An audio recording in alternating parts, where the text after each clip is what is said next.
Shalawam, shalawam, shalawam family. I want to give all honor and glory to the Most High God Yahweh, by Shema Mashiach, Wamalak Yahweh Shai. And I'm back at it with a few precepts, man. You know what I mean?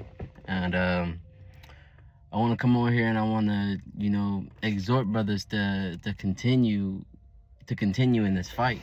You know what I mean? To continue to strive for the kingdom, to continue to, you know what I mean, in your day of temptations, to continue to seek the Lord and continue to follow after the Lord even in your times of your troubles, right? This is the book of Sirach, chapter 2, and verse number 1.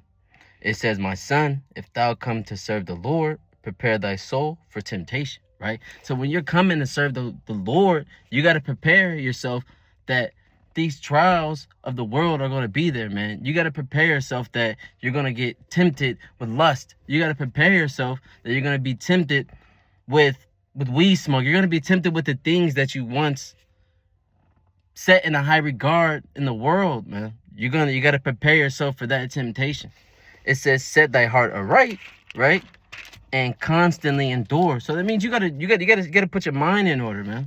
You got to set your mind in order. You got to get your mind right to wanting to follow God and do his will and do the commandments. You got to get your mind right, man.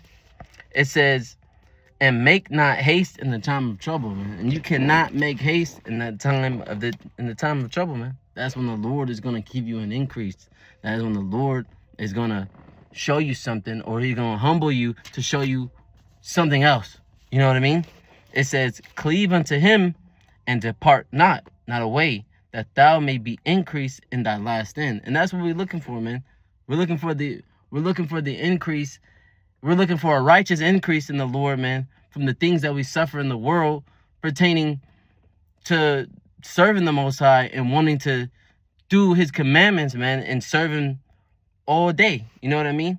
It says we're looking for that righteous increase. It says, "And whatsoever is brought upon thee, take cheerfully, and be patient when thou art changed to a low estate." And that's calm, man. We gotta take it on cheerfully as well. The Lord commands us to, when we take on these adversities and these things that are plaguing us, is to call on the Most High, take it cheerfully and keep it pushing, man. Keep continuing to put your brick in his work and in his ministry. It says, "For gold is tried in the fire, and acceptable men in the furnace of adversity," man. So that's all brothers want to do. We want to be acceptable men in the Lord, man. And the only way you can become an acceptable man in the Lord is to be patient, man. And when you're going through that fire, is to call on the Most High, man. Call on the Most High when you're doing good, when you're doing good and you're in prosperous time. Call on him when you're doing that. The Lord don't want to see you lukewarm when you only call on him when you're only going through trial and tribulation. No, call on the Lord even when you're doing good. You know what I mean? So he can increase you in that time of your tribulations, so that he may deliver you. You know what I mean? This is another precept. This is Sirach. This is the book of 2nd Ezra, chapter 12 and verse 46. It says, "Be of good comfort, O Israel, and be not heavy, thou house of Jacob," right?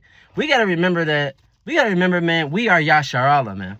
We got to remember that name holds power and weight with God, man. It means that, "Prince, thou hast power with the Most High," and we prevailed, man. Our forefather Jacob prevailed above that angel, man. He prevailed. So we got to stop putting ourselves down, man, and thinking that we are not these kings, that we're not kings and queens walking upon this earth. We're literally gods walking upon this earth, man. And we gotta, until we start putting it into action and formulating everything, man, in our minds, that we'll never get anywhere, man. We'll never get anywhere, man. So I'm exhorting brothers, man, to continue even when you're going through trials and tribulations, even when you're going through a breakup, even when your rib leave you, even when your husband leave you, man, even when you're separated from your children. The Lord still requires us to keep pushing and keep pressing for the kingdom as hard as we can, man. That's Psalms 63 and 8, man. David said, "My heart followeth hard after thee." And we got to be able, our hearts got to follow hard after the Most High, so he can continue to uphold us in the days of our affliction.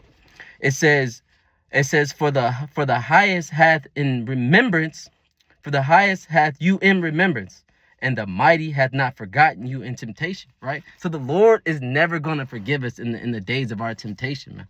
He's never going to forgive us. The Lord is always going to give us a way out, pursuing to Colossians 10 and 11, 10 and 11, right? So the Lord is always going to give us a way out of the things that we're being plagued with. We just got to have that discernment to understand that what this is a red flag right here, and the Lord wants me to eschew this evil. And we got to keep continuing to eschew this evil, man, and not being taken down by these demons in the world. It's your boy K.O.Y. Kazak. Shalawam.